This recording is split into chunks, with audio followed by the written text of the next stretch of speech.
Ada satu riwayat, man nawaru ilaihi nadratan sa'adatan la yashqa ba'daha abada. Bahwasanya wali-wali Allah Ta'ala itu apabila melihat akan seseorang dengan mata beliau, orang yang dilihat beliau itu untung selama-lamanya.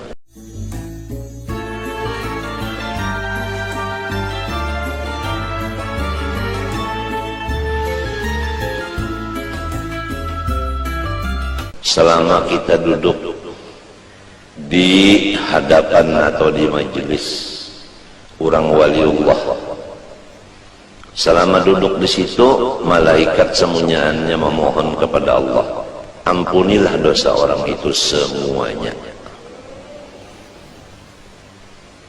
Waliullah ini nang hidup lo nang mati sama, nang sudah dikubur atau nang belum dikubur. Cuma anunya bedanya, kalau nang dikubur kita kada kau pandel lagi, dan kita kada kau melihat lagi lawan sidin, dan kita kada kau lagi bahasa salaman lawan sidin. Sidin sudah dalam kubur, ya Allah. Kalau nang masih hidup kau bahasa salaman lawan sidin, kau melihat lawan sidin.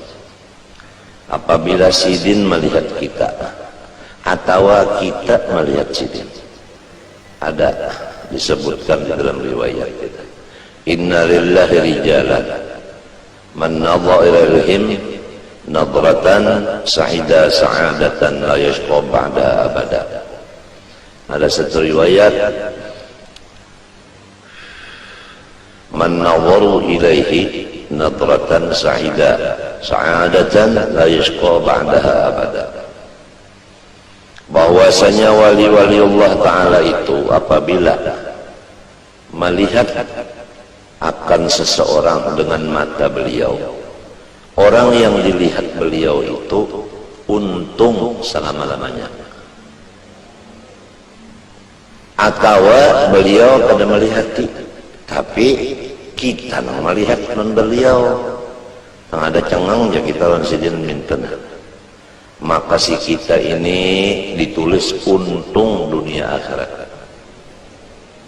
Lamun sidin melihat lawan kita, kita melihat lawan sidin, luar biasa. Nah, inilah hidup kita siang malam ini. Pertama, menuntut ilmu nang mengakibatkan kita ini sehari demi sehari bertambah untung. Jangan sehari-sehari bertambah rugi. Menggunakan mata, menggunakan muntung, menggunakan awak. Awak duduk di majelis waliullah, mata memandang waliullah, tangan bersalaman lawan waliullah, di awak ada tasbih. Sudah rancak kita mendengar apabila orang duduk di majelis waliullah, sama ada nang hidup maupun nang mati, duduknya itu sekadar memecah intalu sabigi, intalu mantah. Intalu mantah itu ambil sebigi, diketek lawan tangan pecah. Duduknya di majelis wali sekadar itu aja, satu mat mana. Maka pahalanya kita duduk satu mat itu lebih banyak daripada mulai keluar di parut beribadat siang malam non stop sampai mati. Misalnya ada seseorang namanya Abdullah, dia duduk di majelis wali sekadar memecah intalu sebigi. Ada seseorang namanya Abdurrahman, mulai keluar di parut langsung beribadat siang dan malam, umurnya 100. Kada sing ampihan beribadat 100 tahun mati, maka Abdullah itulah nang paling sugih pahala daripada Abdurrahman tadi. Nah, itulah Artinya cara orang mencari keuntungan hidup, ma'andak akan burit duduk di majelis waliullah. Sekadar memecah intalu sabiji. Kalau duduknya seperempat jam memecah intalu berapa biji? Coba bayangkan. Kali akan aja untung benar. Cuma kalau orang munafik duduk di majelis wali itu sama dengan burung duduk di dalam sangkar. Dia berpikir hendak keluar daripada sangkar itu. Rasa kada nyaman di dalam sangkar. Dia lengah daripada Allah. Dia duduk bukan di majelis wali.